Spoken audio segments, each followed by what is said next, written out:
আপোনালোকে সকলোৱে জানে যে যোৱাকালি অসমৰ মুখ্যমন্ত্ৰী হিমন্ত বিশ্ব শৰ্মা ডাঙৰীয়াই অসমৰ এগৰাকী অতি শক্তিশালী ব্যক্তি এগৰাকী পণ্ডিত প্ৰাক্তন শিক্ষক এগৰাকী আৰু জ্যেষ্ঠ ব্যক্তি অসমৰ সমাজ জীৱনৰ স্বনামধন্য ডক্টৰ হীৰেণ গোহাঁই ছাৰক সম্পৰ্কত এটা অতি নিম্ন ৰুচিকৰ মন্তব্য আগবঢ়াইছে।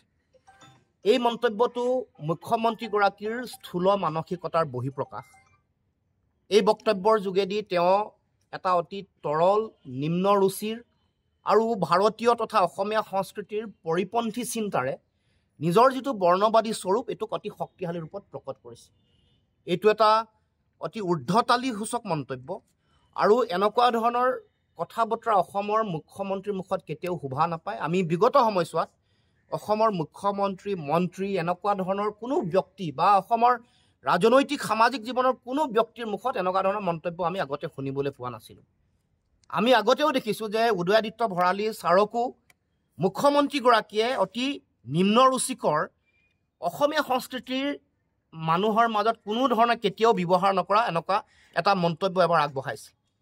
এই সমগ্ৰ কথা বতৰাবোৰে আমাৰ অসমৰ মানুহৰ মাজত এটা বিৰূপ প্ৰতিক্ৰিয়া সৃষ্টি কৰিছে। কাৰণ আমি আমাৰ অসমৰ সমাজ জীৱন অতি শৃংখলিত সংস্কৃতিবান ৰুচিপূৰ্ণ এটা ব্যৱস্থাৰ মাজেৰে আমি সকলোৱে জীয়াই আছোঁ। সকলোৱে সেই ধৰণৰ অসমৰ সংস্কৃতি অতি উচ্চ মান বিশিষ্ট সংস্কৃতি, এই যিটো সংস্কৃতিৰ আমদানি কৰিব খুজিছে অসমৰ মুখ্যমন্ত্ৰীয়ে, এইটো কোনো কাৰণতে গ্ৰহণীয় নহয়। আমি ইয়াৰ দুৰ্ঘোৰ বিৰোধিতা কৰিছোঁ, আমি নিন্দা জনাইছোঁ আৰু অসমৰ সমাজ জীৱনে অসমৰ জাতীয় সমাজেও ইয়াৰ তীব্ৰ বিৰোধিতা আৰু নিন্দা কৰাটো প্ৰয়োজন আমি আহ্বান জনাইছোঁ। এই গোটেই কাম কাজবোৰ কিয় কৰিব খুজিছে ডক্টৰ হীৰেণ গোহাঁই ছাৰ, উদয়াদিত্য ভৰালী ছাৰক এনেকৈ যে বাৰে বাৰে অপমানিত কৰিব খুজিছে, মূল কাৰণটো হ'ল এটা বেয়া সংস্কৃতি আমদানি কৰিব খুজিছে। বিগত সময়ছোৱাত আমি দেখিছোঁ যে প্ৰশাসনিক বিষয়া যিসকলে নিজৰ জীৱনৰ সাধনাৰে অতি কষ্ট শ্ৰম কৰি নিজৰ বুদ্ধি নিজৰ মেধাৰে তেওঁলোকে এগৰাকী প্ৰশাসনিক বিষয়া হয়, কোনোবা উপায়ুক্ত হয়, কোনোবা পুলিচ অধীক্ষক হয়। পৰৱৰ্তী দিনসমূহত তেওঁলোকে ৰাজ্যখনৰ প্ৰশাসনিক বিষয়া হিচাপে মূল বিষয়া হিচাপে তেওঁলোকে কাম কাজ পৰিচালনা কৰে। তেওঁলোককো অতি অশালীন বেয়া মন্তব্য ৰাজহুৱাভাৱে মন্তব্য কৰিছে। এইটো এটা ভয়াৱহ অসমীয়া সমাজ জীৱনৰ বহিঃপ্ৰকাশ। আগন্তুক দিনসমূহত এই যিটো মুখ্যমন্ত্ৰীয়ে এনেকুৱা কথা কৈছে, জ্যেষ্ঠ মন্ত্ৰীয়ে কৈছে, এই কথাবোৰ উঠি অহা নতুন প্ৰজন্মৰ ছাত্ৰ ছাত্ৰী যুৱক যুৱতীসকলে অনুসৰণ কৰিব, তেওঁলোকে চাব, ইয়াৰ পৰা শিকিব। কণ কণ মইনা মইনী যিসকল আছে তেওঁলোকে শিকিব। তাৰমানে এনেকুৱা নিম্ন ৰুচিৰ বেয়া কথা বতৰা, অসংস্কৃতিবান কথা বতৰা মানুহে শিকিব। গতিকে এই কথা আমি বিৰোধিতা কৰিছোঁ, গ্ৰহণীয় কোনো কাৰণতে নহয়।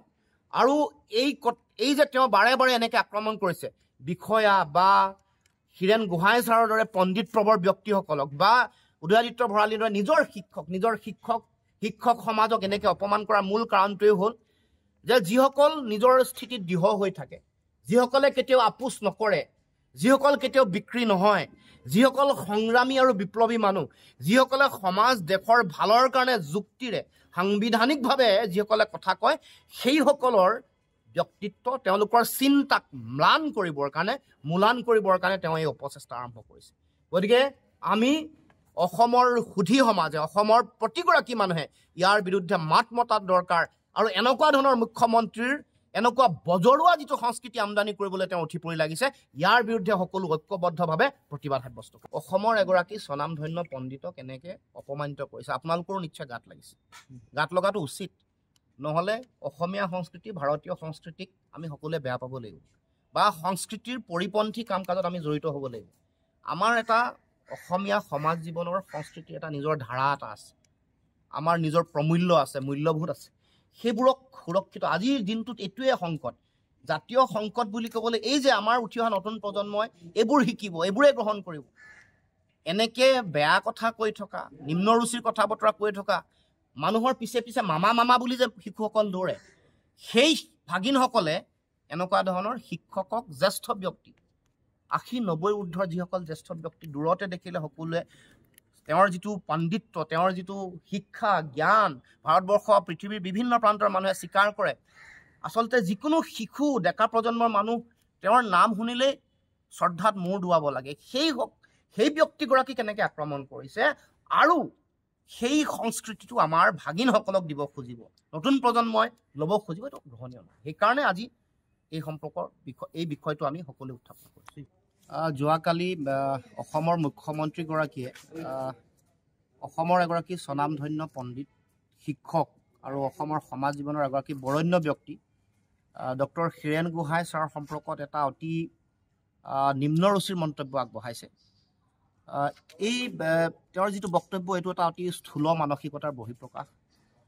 আৰু এই বক্তব্যৰ যোগেদি মুখ্যমন্ত্ৰীগৰাকীৰ যিটো তৰল নিম্ন ৰুচিৰ চিন্তা আৰু অসমীয়া তথা ভাৰতীয় সংস্কৃতিৰ এটা পৰিপন্থী চিন্তাৰে আৰু এটা বৰ্ণবাদী মানসিকতাৰ এই বক্তব্য আগবঢ়াইছে। এইটো গৰিহণাযোগ্য। আমি অসম জাতীয় পৰিষদে আমি তীব্ৰ গৰিহণা দিছোঁ। আৰু এনেকুৱা ধৰণৰ কথা বতৰাই যাতে আমাৰ উঠি অহা নতুন প্ৰজন্মৰ মাজত এটা বেয়া সংস্কৃতি যাতে সিঁচি নিদিয়ে, তাৰ কাৰণে মুখ্যমন্ত্ৰীক সাৱধান কৰি দিব কৈছোঁ যে এনেকুৱা ধৰণৰ অপসংস্কৃতি, নিম্ন ৰুচিৰ যাতে এটা পৰিৱেশ যাতে অসমৰ সমাজ জীৱনলৈ নাহে, তাৰ কাৰণে আগন্তুক দিনসমূহত এনেকুৱা ধৰণৰ বক্তব্য যাতে আগ নবঢ়ায়। কাৰণ আমি সকলোৱে জানো যে মুখ্যমন্ত্ৰীগৰাকীয়ে বিভিন্ন সময়ত বিভিন্ন ব্যক্তিক, বিশেষকৈ প্ৰশাসনিক বিষয়া, শিক্ষক, এসময়ত তেখেতৰ নিজৰ শিক্ষাগুৰু, তেখেতৰ নিজৰ মহাবিদ্যালয়ৰ অধ্যক্ষ উদয়াদিত্য ভৰালী ছাৰকো অতি অশালীন মন্তব্য আগবঢ়াইছে। এতিয়া শেহতীয়াকৈ হীৰেণ গোহাঁই ছাৰক এই মন্তব্য আগবঢ়াইছে। এনেধৰণে এই মন্তব্যবোৰ আগবঢ়াই তেওঁ সামূহিকভাৱে শিক্ষাগুৰু, প্ৰশাসনিক বিষয়া সকলোকে তেওঁ সেৱা প্ৰতিপন্ন কৰিবৰ কাৰণে উঠি পৰি লাগিছে। এই কথাবোৰৰ যোগেদি তেওঁৰ যিটো ঊৰ্ধতালি আৰু গুৰু গোসাঁই নমনা যিটো মানসিকতা, সেইটো বহিঃপ্ৰকাশ হৈছে। গতিকে এনেকুৱা ধৰণৰ কথা বতৰা কোনো কাৰণে সমাজ জীৱনত গ্ৰহণীয় নহয়। তেওঁ এই চেষ্টা বাৰে বাৰে কৰিছে এইকাৰণে যাতে এই ব্যক্তিসকলক, অসমৰ যিসকল ব্যক্তিয়ে কেতিয়াও আপোচ নকৰে, কোনো ধৰণৰ বিক্ৰী নহয়, নিজৰ স্থিতি, নিজৰ সিদ্ধান্তৰ যুক্তিত অলৰঅচৰ হৈ থাকে, দেশৰ সংবিধান, ন্যায়পালিকাৰ প্ৰতি শ্ৰদ্ধাশীল হৈ মানুহ আৰু দেশৰ স্বাৰ্থত যিসকলে কথা বতৰা কয়, তেওঁলোকৰ ভাৱমূৰ্তি, ব্যক্তিত্ব ম্লান কৰি যাতে প্ৰতিবাদী সত্তা আৰু চিন্তা চেতনাক তেওঁলোকে বাধা দিব পাৰে, তাৰ কাৰণে মুখ্যমন্ত্ৰী, তেওঁৰ সাংগু পাংগু, তেওঁৰ নন্দী ভিংগী এইসকলে এনেকুৱা ধৰণৰ অৰুচিকৰ, নিম্ন মানসম্পন্ন কথা বতৰা কৈছে। এনেকুৱা ধৰণৰ বজৰুৱা যিটো সংস্কৃতি আমদানি কৰিব খুজিছে মুখ্যমন্ত্ৰীয়ে, তেওঁৰ যিসকল মন্ত্ৰীয়ে, সেইটো কোনো কাৰণতে গ্ৰহণীয় নহয়। ইয়াক বাধা দিব লাগিব। বিৰোধিতা কৰিবৰ কাৰণে সমগ্ৰ অসমৰ মানুহক, সমগ্ৰ অসমৰ ৰাইজক মই আহ্বান জনাইছোঁ।